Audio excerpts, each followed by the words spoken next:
Hello, everybody. You're welcome to the second episode of this series, Letting It Go. And what are we letting go today? We're letting go of people that God already removed in our life. Take note, God removed them in our life. But sometimes we do not notice that it was God who took them out of the equation for us. Maybe because that relationship ended in a way that you did not think about it. It did not actually go well, and you felt, oh, it would have gone well. All things good and perfect gifts comes from the Lord.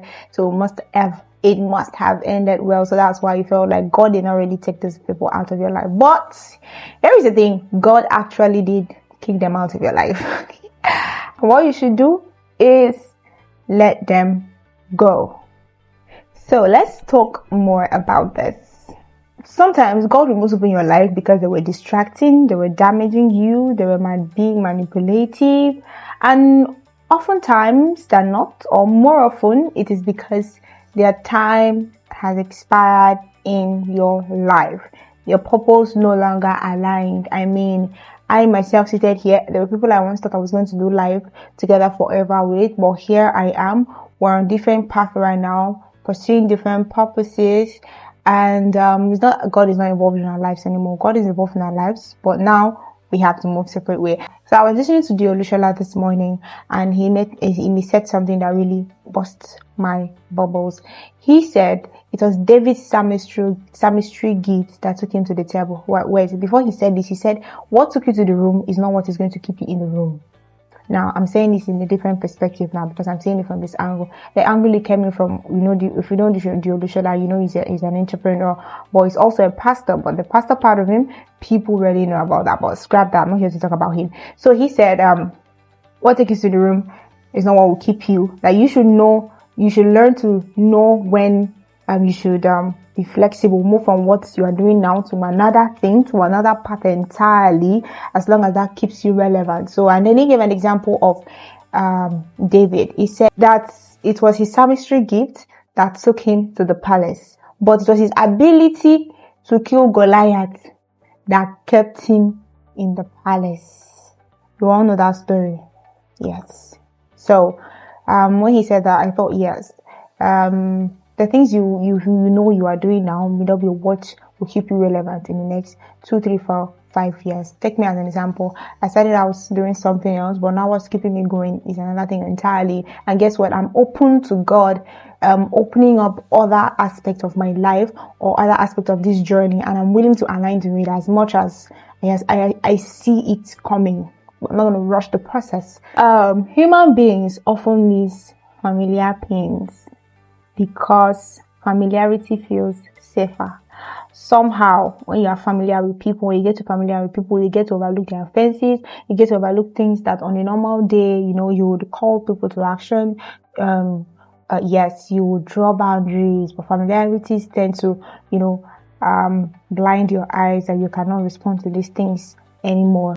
Example of such is returning to a toxic relationship, staying attached to people that constantly drain you. Jesus Christ.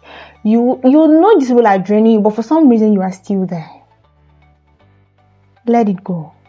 Begging for connections that God ended. Why do you even do this particular one? You know so well that God has ended this relationship, but somehow you are still begging for that connection because you feel that is all in all. A time came in my life when I thought that losing a connection with sets of people and a particular people in a particular phase of my life that I had come across, I felt like, oh, this is going to be the end of life. There's nothing more for me. Why? But on the long run, as I kept growing, I realized that sometimes God has to just do that. Just let them go. Maybe not because they were manipulative, they were not good people, but for the next phase of life He's taking you to, you no longer need them. So what He now needs to do is that He has to take you out of their midst, take you out of their presence, take them out of your life, cause a scenario to happen that brings up issues that makes people separate. Because maybe God has even seen that if He tells you move, you are not going to move. So what He has to do what He knows how to do as God. I'm not saying God goes about causing chaos or any action. Oh yeah, God is God and He does what He has to do as God. My emphasis here is let it go, please. Another one is confusing attachment with love. Let that thing go. You are just attached. It's not love. Let it go. Whether it's with, in a romantic partner case or it's with a platonic relationship. Yeah, people actually get attached in platonic relationships. Yes, I was I cannot forget her. I don't know why this year, like, I cannot forget her in a hurry.